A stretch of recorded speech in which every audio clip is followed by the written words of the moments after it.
ओम शांति। 27/9/2023। मीठे बच्चे, कालों का काल आया है तुम सबको वापस ले जाने, इसीलिए याद से विकर्मों का बोझा खत्म करो। कालों का काल, काल माना कहते हैं अब इसका काल आ गया, माना इसका अंत आ गया, तो वो उस रूप में महाकाल के रूप में आया है ले जाने। इसीलिए क्या करो, याद से अपने विकर्मों का बोझा पहले ही समाप्त करो। जब किसी को अपने काल का पता चलता है, कोई को बोलो कि 7 दिन बाद तुम्हारा काल आ जाएगा, तो उसको वैराग आ जाएगा ना कि अब मैं बहुत तपस्या करूं। राजा परीक्षित को क्या हुआ था, पता चला ना कि 7 दिन के बाद क्या है मेरा, हाँ, मृत्यु होने वाली है। तो क्या किया, भागवत किया, कथा किया, माना भगवान का जाप किया। जब पता चल गया कि अब मेरा काल आ गया, तो बाबा कह रहे हैं बाबा का वो रूप भी है, बाप भी है, टीचर भी है, सतगुरु भी है। सतगुरु माना स्ट्रिक्ट पार्ट, वो किसी की नहीं सुनता। बाबा ने बोला ना, बाप ने तो, माँ बाप तो बच्चों के नाज नखरे सहन कर लेते हैं, लेकिन सदगुरु किसी के नाज नखरे सहन नहीं करेगा। तो वो कालों के काल के रूप में आया है, तो तुम सबको वापस ले जाना। वापस कहाँ ले जाया जाता है? कोई बच्चा होता है ना, घर से निकलता है, खेलने के लिए निकल जाता है, तो माँ बाप जब टाइम पूरा हो जाता है तो बोलते हैं चलो वापस। तो एक्चुअली उसका घर कहाँ है? तो अब वो आया है वापस ले जाने। तुमने ये 84 जन्मों का अपना खेल खेल के अब पूरा किया, लेकिन तुम्हें लगता है कि यही मेरा घर है, तो तुम वापस नहीं जाना चाहते। माँ बाप को तो पता है ना कि इनका ओरिजिनल घर कहाँ है।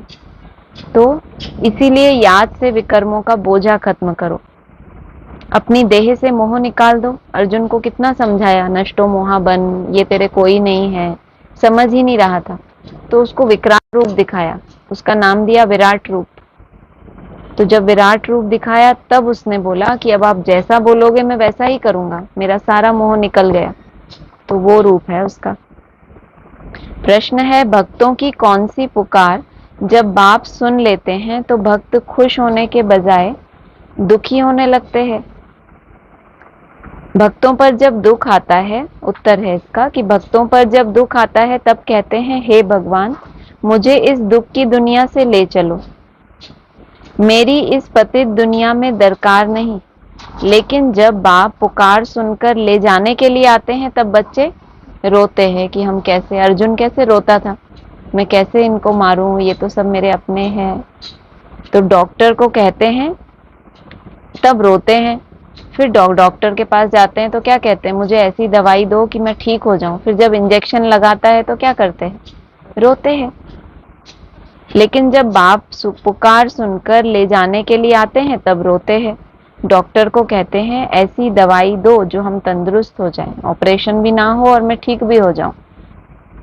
गीत है, दूर देश का रहने वाला आया देश पर आए। दूर देश क्यों बोला उसको? कोई माइल्स का डिफरेंस है क्या, कि माइल्स की डिस्टेंस है तो बहुत दूर है? मालूम है कितने माइल्स है? दूर क्यों? कि अभी हमने जिसको अपना देश समझ के रखा है, ये देह, ये दुनिया, मेरे संबंधी, ये पदार्थ, मेरी जॉब, मेरा परिवार, ये है हमारा देश, ये हमारी दुनिया। और सब इन सब से जब दूर चले गए, मैं आत्मा और मेरा बाप परमात्मा, तो आप बहुत दूर चले गए इस देश से, इस शरीर से। उसके लिए ये दूर देश है क्योंकि वो सदा ही निराकारी अवस्था में रहता है। उसके लिए यहाँ आना जैसे पतित दुनिया, पतित संकल्प, देह भान, उन सब के बीच में उसको आना पड़ता है। उसके लिए ये दूर देश है। हमारे लिए इन सब से दूर जाना माना तो कुछ डिस्टेंस वो तय करे, कुछ हम तय करें तो हमारी उससे मुलाकात हो। तो दूर देश का रहने वाला आया देश पर आए। ओम शांति। दूर देश में बाप भी रहते हैं और तुम बच्चे भी रहते हो। उसके लिए जो दूर देश है उसमें तुम रहते हो, तुम्हारे लिए जो दूर देश है उसमें बाप रहते हैं। अब यह बाप यहाँ क्यों आया है?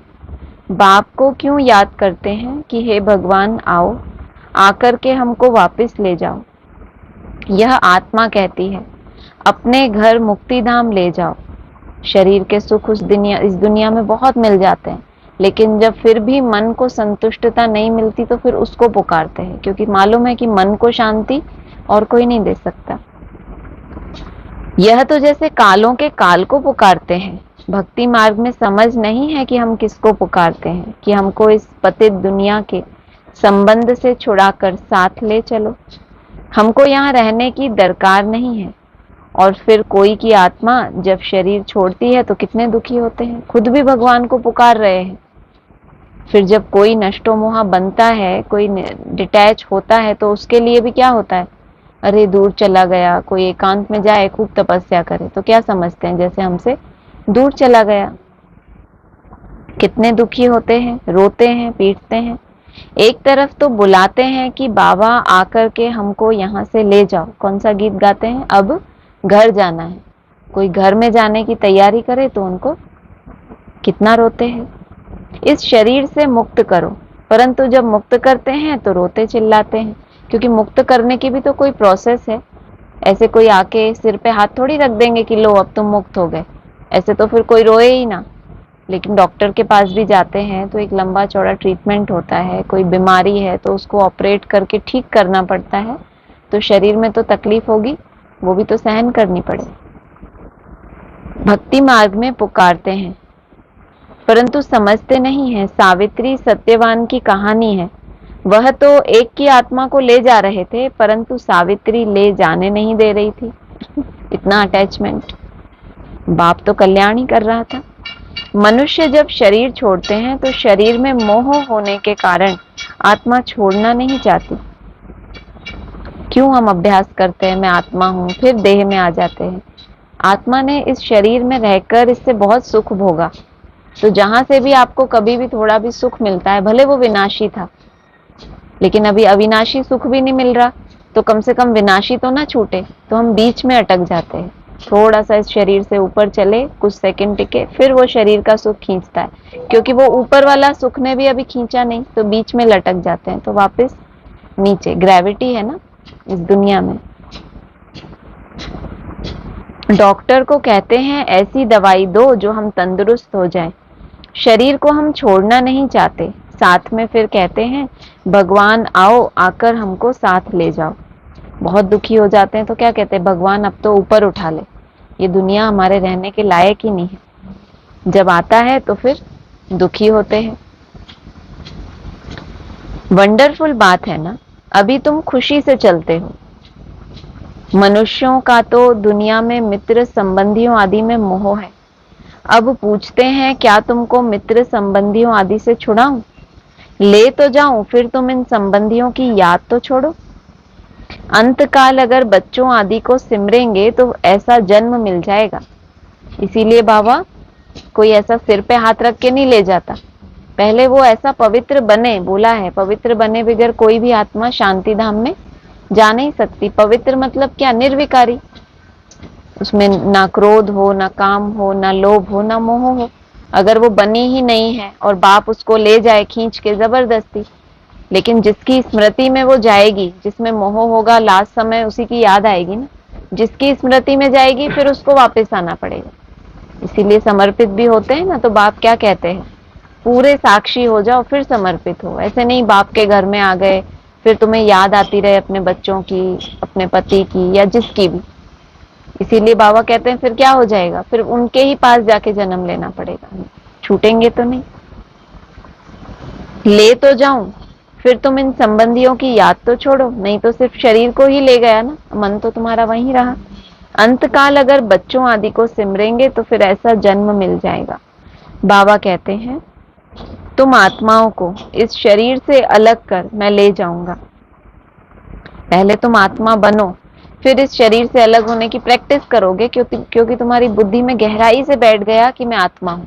तुम सिर्फ वो रटने वाले नहीं हो कि मैं आत्मा हूं, बस तुम्हारी बुद्धि में बैठ गया कि आत्मा बनना मतलब क्या, आत्मा बनकर जीना मतलब क्या। सबके बीच में हूं लेकिन मैं आत्मा हूं, तो उसकी निशानियां भी तो दिखाई देंगी ना। इतना बड़ा ये पूरा ड्रामा चला है। आत्मा माना क्या, सत्य। सत्य माना जो अविनाशी है।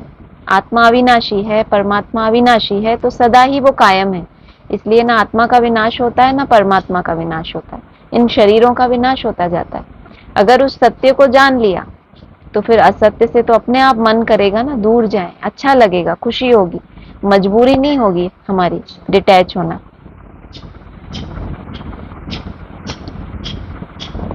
बाबा कहते हैं तुम आत्माओं को इस शरीर से अलग कर मैं ले जाऊंगा, फिर तुमको मित्र संबंधियों आदि की याद तो नहीं पड़ेगी। इसलिए बीच बीच में हम जब डिटैच होते हैं, बाबा कहते ऐसे ऐसे डायरेक्शन देते हैं, लौकिक संबंधियों से ना कुछ पूछना है ना उनकी मत पर चलना है। तो इतना अगर कोई नष्टो मोहा हो तो बाबा को पता चले कि हाँ ये आत्मा बनने के योग्य है। जब ये संबंधियों से डिटैच हो सकता है तो ही ये अपने शरीर से डिटैच हो सकता है। संबंधियों में मोह लगाए और हम कहें हम तो निराकारी स्टेज में टिक जाते हैं, असंभव। क्योंकि देह सहित देह के सब संबंधों को भूल, पहले ये पदार्थ हैं, देह से जो चीज जितनी दूर है, आत्मा के ये देह सबसे ज्यादा नजदीक है, संबंधी थोड़ा दूर है, फिर पदार्थ थोड़ा और बाहर की चीज हो गई। तो जो जितना चैतन्य है वो उतना ज्यादा क्लोज है ना उसके। तो अगर देह से ही नहीं नष्टो मोहा हुए, फिर देह के संबंधियों से ही नहीं हुए, तो आप देह से होने का तो सोच भी नहीं सकते, क्योंकि ये भी तो एक समझ है ना। तो बाबा पहले ही पूछ रहे हैं कि मैं ले तो जाऊं, फिर तुमको ये मित्र संबंधी आदि की याद तो नहीं पड़ेगी। पिछाड़ी में एक बाप को ही याद करना है, पुनर्जन्म में तो फिर यहाँ आना नहीं है। अंत मते सो गति, इसलिए बाबा लंबा समय देते हैं। ऐसी हमारी लंबे समय का अभ्यास हो कि अंत में एक ही याद आए और खुशी से। ऐसा नहीं कि अब सबने धोखा दे दिया, सब मित्र संबंधियों ने ठुकरा दिया, अब तू ही बचा, अब कोई बचा ही नहीं। वो तो एक भक्त बनने वाली बात हो गई। संसार ने जब ठुकराया तब द्वार तुम्हारे आया, क्योंकि अब संसार मेरा खत्म हो गया। एक है जिन्होंने जीते जी मार दिया सारे संसार को। पिछाड़ी में एक बाप को ही याद करना है, पुनर्जन्म में फिर यहाँ आना नहीं है, इसलिए देह सहित सबको भूलते जाओ। मुझे एक बाप को याद करो, जब तक तुम पवित्र नहीं बनेंगे तब तक तुमको ले नहीं जा सकता हूँ। बाबा की मजबूरी है, नहीं बनेंगे तो क्योंकि फिर तुम फिर वापस आ जाओगे। एक बार वहां जाएं तो फिर वहां से वापस आना थोड़ी बनता है, फिर सीधा सतयुग में आना चाहिए। बाप तुमको ऐसी अनुभूति कराए, तुम परम धाम में एकदम टिक गए, लेकिन मन के किसी कोने में कोई विकार का अंश है तो अंत मते सो गति, वो अंश भी तुमको फिर खींच के नीचे ले आएगा ना। जब तक तुम पवित्र नहीं बनेंगे तब तक तुमको ले नहीं जा सकता हूँ। अब मैं तुम आत्माओं को लेने आया हूँ, परंतु तुम्हारे ऊपर विकर्मों का बहुत बोझा है। यह आत्माओं से बात कर रहे हैं। बाप परम धाम से आए हैं, पराये देश में। अपना देश स्वर्ग जो स्थापन करते हैं उसमें तो उनको आना नहीं है। किसको किसको नहीं आना स्वर्ग में? बाप को। यहाँ तुम दुखी होकर बुलाते हो मुझे, तो एक ही समय आकर सभी आत्माओं को वापस ले जाना है। चाहे खुशी से चलो चाहे नाराजगी से चलो, वो हमें देखना है कि हमें अपना फाउंडेशन कैसा डालना है। ढीठ बच्चे होते हैं ना, उनको माँ बाप को पता है ये मानेगा तो है नहीं, तो उसके लिए पहले ही वो डंडा तैयार रखते हैं कि मालूम है ये ऐसे तो चलेगा नहीं। माँ बाप को भी पता चल जाता है ना कि ये कौन सा कैटेगरी का मेरा बच्चा है, तो उसको सोटा मार मार के ले जाना वो एक अलग बात हो गई। चाहे खुशी से चलो चाहे नाराजगी से चलो, चलना है जरूर। इसमें कोई आपको छूट नहीं है कि आपकी मर्जी हो तो चलो, नहीं हो तो मत चलो। आपने अगर बाप को स्वीकार कर लिया कि तू मेरा बाप है तो चलना तो है जरूर। बेहद का बाप कालों का काल आत्माओं को वापस ले जाते हैं, गोया सभी मनुष्यों का विनाश करने आते हैं। विनाश अच्छा लगता है? अभी कोई आपको बोले कि अभी एक हफ्ते में आपका घर बार संबंध सब खत्म हो जाएगा, तो आपको कैसा लगे? कैसा लगेगा? सब खत्म हो जाएगा, आप ही बचोगे बस, कैसा लगेगा? अच्छा, बहुत खुशी होएगी, बहुत खुशी। सब खत्म हो गया, आसपास जो भी अभी दिख रहा है ना इन आंखों से, कुछ बचा ही नहीं, कैसा लगेगा? खुशी। बोला था अच्छा, अचानक आ जाएगा, बहुत अच्छा, बहुत अच्छा। बाबा ये जब हम बोलते हैं ना तो बाबा शूट कर लेता है, फिर जब हम रोते हैं तो हमको बाबा दिखाता है कि तुमने उस टाइम क्या बोला था। इसलिए आप, हाँ, इसीलिए तो रिकॉर्ड हो रहा है, तो आगे चल के आपको सुनाएंगे ना आपने क्या बोला था, सब रिकॉर्ड हो रहा है। खूब बोलो मन की बात। तो बाबा कह रहे हैं बाबा सभी मनुष्यों का विनाश करने आते हैं, पति पत्नी होते हैं, पत्नी का पति मर जाए तो कितना रोती है। अभी कहते हैं हमको ले चलो, हमें कुछ नहीं चाहिए। जब बहुत दुख मिलता है तो बस बाबा हमें ले चलो, कुछ नहीं चाहिए। परंतु तुम पतितों को ले नहीं जा सकते। बाबा कहते हैं ये इनका शमशानी वैराग है। बाबा जानते हैं अभी अभी वैराग आया, अभी थोड़ा सा वहां से अच्छा अच्छा व्यवहार होने लगेगा तो फिर ऐसे बह जाएंगे कि हाँ, मेरे जैसे संबंधी तो किसी के है ही नहीं। इसीलिए पावन बनाने आया हूं। पावन तब बनेंगे जब अपने को अशरीरी समझेंगे। ये है खुशी से पावन बनना। अशरीरी बनने की प्रैक्टिस करना, माना बुद्धि में आपके बहुत क्लैरिटी है फ्यूचर के प्रति कि संसार में कोई भी किसी का है ही नहीं। बाबा ने बोला है ना, कोई भी संबंध सब विनाशी है। एक आत्मा का परमात्मा का संबंध ही अविनाशी है। देह सहित देह के सब संबंध भूलेंगे, मुझे एक बाप को याद करेंगे तो तुम्हारे विकर्म विनाश होंगे। युक्ति तो बहुत अच्छी बतलाता हूँ, कल्प कल्प माना 2 कल्प बीतते हैं तब तक तुमको युक्ति बतलाता हूँ। आखिरी कल्प में क्या करता हूँ, तुमको ले ही जाऊंगा कोई भी विधि से। तुम जानते हो यह सब शरीर खाक हो जाएंगे। होलिका होती है, उसमें धागा जलता नहीं है तो आत्मा भी जलती नहीं है। बाकी इस भंबोर को आग लगेगी, सभी शरीर जलकर खाक हो जाएंगे और आत्मा शुद्ध हो जाएगी। होलिका में दिखाते हैं ना, होलिका जल गई, प्रहलाद बच गया। प्रहलाद माना आत्मा बना हुआ, आह्लाद माना खुशी। प्रकृष्ट रूप से जो खुशी की अवस्था में है तो शरीर की बात नहीं है, आत्मा ही सत्य चित्त आनंद स्वरूप होती है। आह्लाद माना खुशी, तो आनंद स्वरूप आत्मा बच गई और होलिका जल गई। सभी शरीर जलकर खाक हो जाएंगे और आत्मा शुद्ध हो जाएगी। आत्माओं को शुद्ध बनने के लिए निरंतर देही अभिमानी बनने का पुरुषार्थ करना है। देह होते भी अपने को आत्मा समझ बाप के साथ योग लगाना है। देह छूट गई फिर तो आत्मा अलग होनी ही है। देह होते भी आत्मा बनना, इसके मार्क्स मिलते हैं। जैसे सन्यासी लोग ब्रह्म अथवा तत्व से योग लगाते हैं, कहते हैं हम तत्व में लीन हो जाएंगे। तत्व से बुद्धि योग लग जाता है। ऐसे नहीं कि शरीर छोड़ देते हैं, समझते हैं तत्व से अथवा ब्रह्म से हम योग लगाते लगाते ब्रह्म में लीन हो जाएंगे। इसीलिए हम उनको ब्रह्म ज्ञानी तत्व ज्ञानी कहते हैं। तत्व का ज्ञान है, तुमको ज्ञान है हम आत्माएं तत्व में रहती हैं, वह समझते हैं हम उस तत्व में लीन हो जाएंगे। अगर कहें कि हम जाकर वहां रहेंगे तो भी ठीक है, आत्मा लीन तो होती ही नहीं है। जिसमें लीन हो जाती है फिर उसका अपना अस्तित्व समाप्त हो जाता है, लेकिन आत्मा परमात्मा समान बनती है, ना कि उसमें लीन हो जाती है। वह समझते हैं, बुद्धे का मिसाल देते हैं, लेकिन वह तो रॉन्ग है। ज्योति में लीन होने की बात नहीं है, उस ज्योति स्वरूप की स्मृति में समा जाने की बात है। अविनाशी आत्मा में सारा पार्ट भरा हुआ है जो कभी विनाश हो नहीं सकता।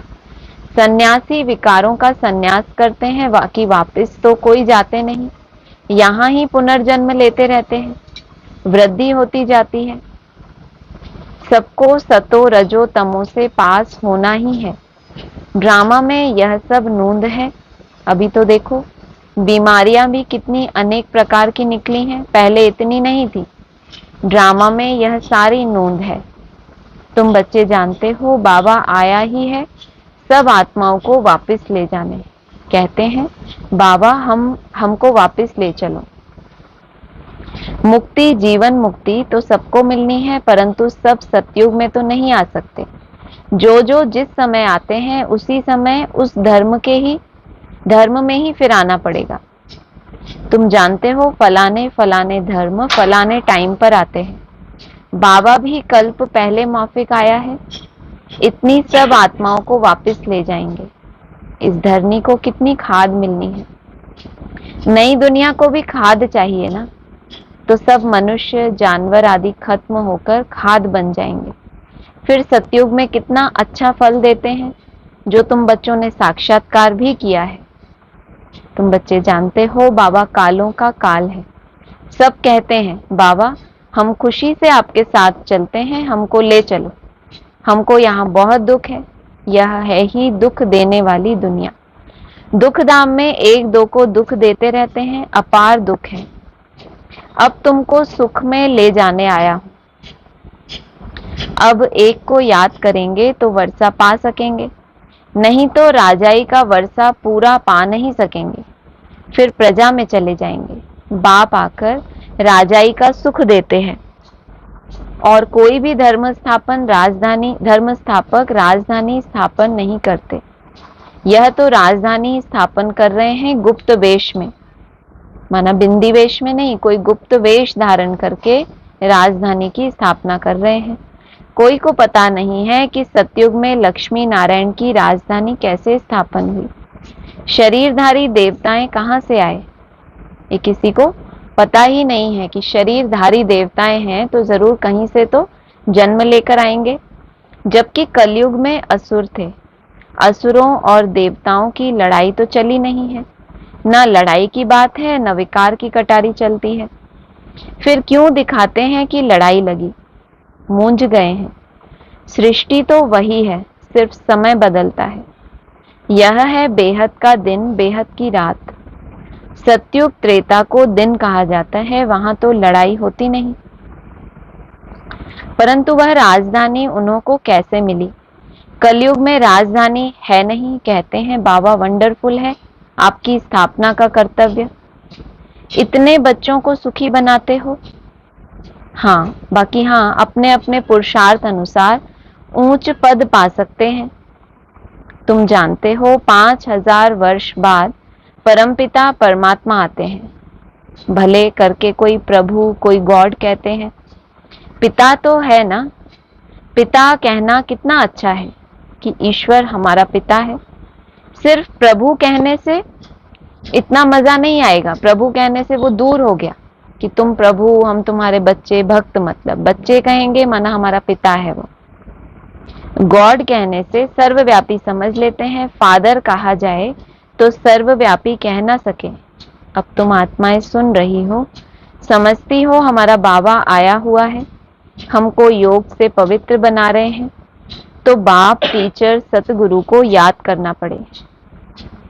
यहाँ बच्चों को भासना आती है सम्मुख रहने से कि हम तो आत्मा है, इस शरीर से पार्ट बजाते हैं, बाबा हमको लेने आए हैं।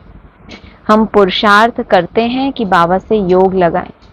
बाबा को याद करते करते बाबा के पास चले जाएंगे, एक ये तरीका। नहीं तो कर्म भोग भोगते भोगते भी बाबा के पास चले जाएंगे। धर्मराज की सजाएं खाते खाते भी कहाँ चले जाएंगे, बाबा के पास जाना तो है ही। कोई सन्यासी जो बहुत उत्तम होते हैं तो वह भी ऐसे बैठे बैठे शरीर छोड़ देते हैं। समझते हैं हम आत्मा जाकर ब्रह्म में लीन हो जाएंगे। सभी मोक्ष अथवा मुक्ति के लिए ही पुरुषार्थ करते हैं, क्योंकि संसार में बहुत दुख है, इसीलिए मोक्ष अथवा मुक्ति चाहते हैं। उन्हों को यह मालूम नहीं रहता कि दुनिया का चक्र फिरना है। हमारा पार्ट जरूर अविनाशी होना चाहिए। तुम्हारी बुद्धि जिन्न मिसल होनी चाहिए। जिन्न की कहानी कहते हैं ना, जिन्न का विशेषता क्या है, जिन्न की क्या विशेषता, उसको हमेशा कुछ चाहिए। कुछ चाहिए मतलब वो कैसा है, उसके अंदर आलस का विकार है। अथक, जिन्न माना क्या, अथक, वो कभी थकता ही नहीं, मुझे कुछ दो। कोई पुरुषार्थी ऐसे होते हैं ना कि हमें कुछ नया मिले करने के लिए। अभी हम क्या नया करें, तो कुछ ना कुछ हम बिजी रहे, कुछ ना कुछ हम करते रहे, हमें कोई ऐसा टास्क मिले।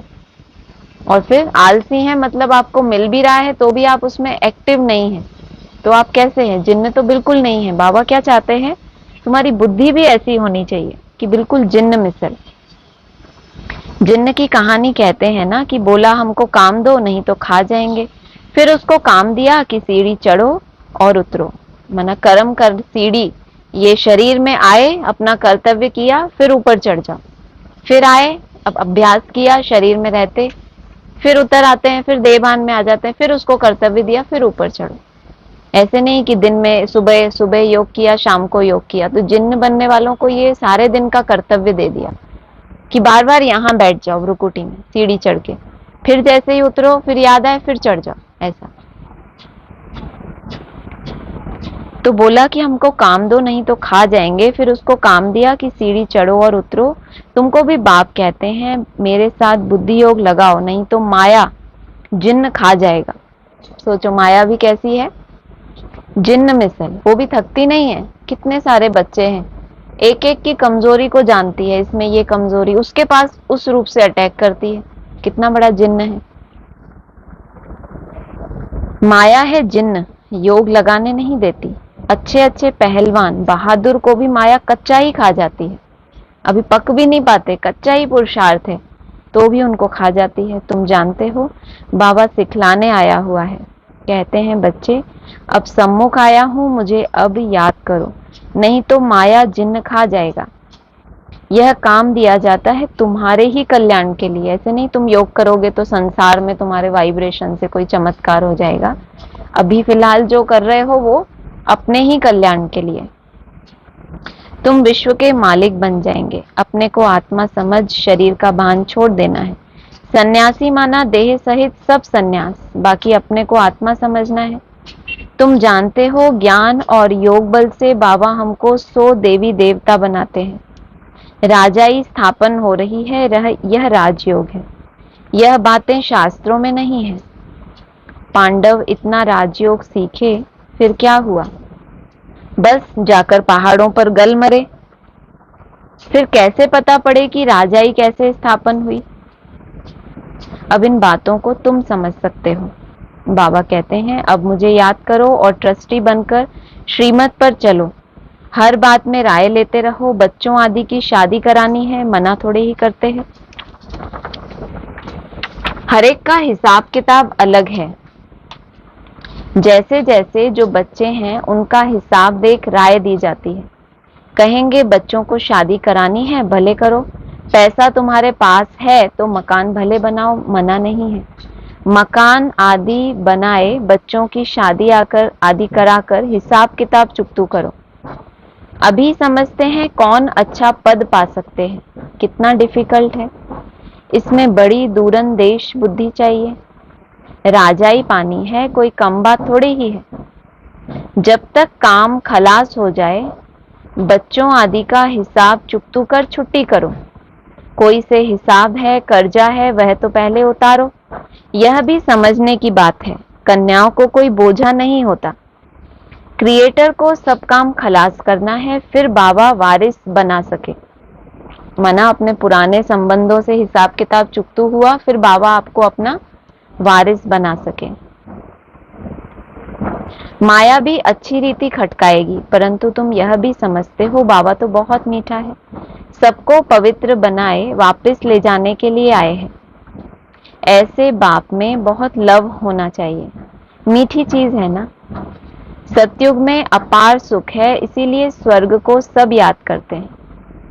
कोई मरता है तो कहते हैं स्वर्ग पधारा, कितना मीठा नाम है। जो पास्ट हो जाता है उसका फिर भक्ति मार्ग में नाम बाला रहता है। सतयुग त्रेता में यह बातें होती नहीं है।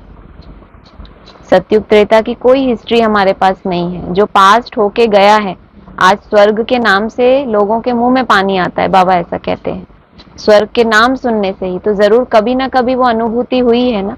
सतयुग त्रेता की तो कोई बात ही नहीं, वहां की तो हमारे पास कोई हिस्ट्री ही नहीं है। तो बाबा ने जिन्न को काम दिया है। क्या काम दिया है? अपने को आत्मा समझ, मुझे याद करो, नहीं तो माया रूपी जिन्न तुमको खा जाएगा। थोड़ा पानी देना। याद करना पड़े, नहीं तो क्या होगा, माया रूपी जिन्न तुमको खा जाएगा। मना अभी तो है सहज सहज कि मुझे करो, अभी तो कोई कोई को वैल्यू ही पता नहीं चलती। अरे याद करने से क्या होगा, 8 घंटा करने से क्या होगा। मना ये एक लिमिट है। कहते हैं ना कि दवाई देता है डॉक्टर तो कहता है दिन में 3 बार तो डोज लेना ही है, नहीं तो आपके ऊपर इसका कोई असर ही नहीं होगा, जो बीमारी है निकलेगी नहीं। तो हम उतना चेकिंग करके 8 घंटा रखे तो ही तो बाबा ने अगर कोई टाइम फिक्स किया है तो उसका भी तो कोई महत्व है। तो याद करना, क्या बोला,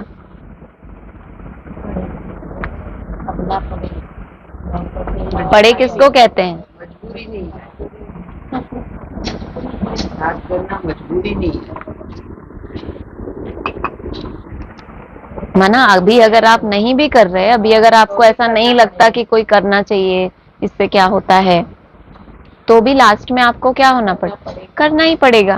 नहीं तो माया एक तरफ का एक खाई एक तरफ कुआं, तो ऊपर वाले को ही याद करोगे ना, फिर तो निरंतर योगी बन जाओगे, क्योंकि कुछ ऑप्शन ही नहीं है।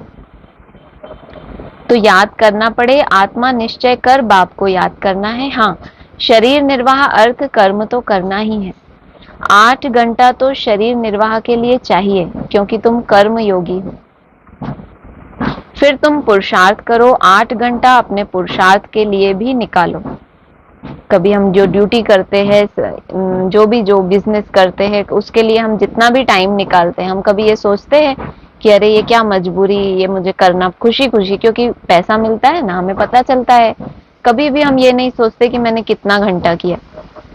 योग के लिए हमें बहुत लगता है कि इतने घंटे हुआ मेरा। भी कोई अच्छे पुरुषार्थियों को जितना हो जाए कम ही लगता है, लेकिन कोई कोई को 8 भी मुसीबत हो जाती है कि अरे क्या दिन भर इधर से टाइम निकालो, उधर से मुसीबत लगती है ना, कि अच्छा लगता है। अच्छा लगता है, सबको अच्छा लगता है। माना जितना लौकिक धंधा करते हुए खुशी होती है कि दिन रात भी लगा रहे तो कोई चिंता नहीं, क्योंकि धन बहुत मिलता है ना उसमें। तो यहाँ अगर प्राप्ति का पता चलेगा तो क्या होगा, 8-10 दिखाई ही नहीं देगा, लगेगा कि वो छोड़ के भी ये करूं। ऐसा अपने को ऐसे समझो, बस हम बाबा के बन गए। यह शरीर तो पुराना है, इससे ममत्व मिट जाना है। मिटते मिटते याद करते करते अगर किसका ममत्व रह गया तो राज्य भाग्य पा नहीं सकेंगे। विश्व का मालिक बनने में मेहनत चाहिए। बाबा आया है दुख धाम से लिबरेट कर ले जाने, इसीलिए उनको लिबरेटर और गाइड, पतित पावन कहते हैं। पंडा भी है, समझाना है रावण राज्य का विनाश और राम राज्य की स्थापना करने बाप को आना पड़ता है। वही शांति की स्थापना करते हैं। उनके जो मददगार बनते हैं उनको पीस प्राइज मिलती है। शांति स्थापन करने में जो बाप के मददगार बनते हैं उनको प्राइज मिलती है। क्या प्राइज मिलती है? पीस मिल जाती है। तो पीस के लिए तो उन्होंने मदद की, पीसफुल राज्य भी तो मिलता है। वहां पे पीस भी है तो सुख भी है ना, दोनों ही है। पीस स्थापन करने वाला ही पीसफुल राज्य देते हैं। वही मोस्ट बिलवेड बाबा है जो हमको कल्प कल्प वर्षा देते हैं। जितना श्रीमत पर चलेंगे तो श्रेष्ठ बनेंगे। तुम जानते हो श्री श्री से हम श्री लक्ष्मी श्री नारायण बनते हैं। 21 जन्मों के लिए सूर्यवंशी चंद्रवंशी राजधानी स्थापन हो रही है। अच्छा, मीठे मीठे सिक्की लदे बच्चों प्रति माता पिता बाप दादा का याद प्यार गुड मॉर्निंग। रूहानी बाप की रूहानी बच्चों को नमस्ते। रूहानी बच्चों की रूहानी बाप दादा को याद प्यार और नमस्ते। धारणा के लिए सार है, दूरंदेशी बन कर्म बंधन को समाप्त करना है। कोई भी हिसाब किताब या कर्जा है तो उसे उतार, हल्का बन, वारिस बन जाना है। कर्म योगी बन कर्म भी करना है, साथ साथ 8 घंटा स्व के पुरुषार्थ में देना है। सभी से ममत्व जरूर मिटाना है। वरदान है, प्रवृत्ति में रहते भी समर्पित हो, सेवा की धुन में रहने वाले बाप दादा के दिल तख्त नशीन भव। जो बच्चे प्रवृत्ति में रहते भी समर्पित हैं, उनके सहयोग से क्या होता है, सेवा का वृक्ष फलीभूत हो जाता है। सोचो, रह रहे हैं घर गृहस्थ में, उस दिन बाबा ने कहा था ना, ऐसे थोड़ी कि घर गृहस्थ में रहने वाले सर्विस नहीं करते, वो और ही जास्ती सर्विस करते हैं, बाप का शो करते हैं। तो उनके सहयोग से सेवा का वृक्ष फलीभूत होता है। उनका सहयोग ही वृक्ष का पानी बन जाता है। जैसे वृक्ष को पानी मिलने से अच्छा फल निकलता है, ऐसे श्रेष्ठ सहयोगी आत्माओं के सहयोग से वृक्ष फलीभूत होता है। ऐसे सेवा की धुन में सदा रहने वाले, प्रवृत्ति में रहते समर्पित हो चलने वाले बच्चे बाप दादा के दिल तख्त नशीन बनते हैं। स्लोगन है, कम से कम समय में संकल्पों को मोड़ने और ब्रेक लगाने की युक्ति सीख लो। टाइम आपके पास कितना कम, माना आपको समय कम लगे किसी भी संकल्प को मोड़ने में या फिर ब्रेक लगाने में, तो वो भी देखना है। मोड़ना और ब्रेक लगाना भी आ गया, लेकिन अब टाइम भी कम लगना चाहिए। तो बुद्धि की शक्ति व्यर्थ नहीं जा सकती। बुद्धि के पास एक ही तो शक्ति है, कंट्रोलिंग रूलिंग पावर, और संकल्प शक्ति है। जितना उसकी बचत होगी तो उसकी शक्ति वेस्ट नहीं जाएगी। अच्छा, ओम शांति।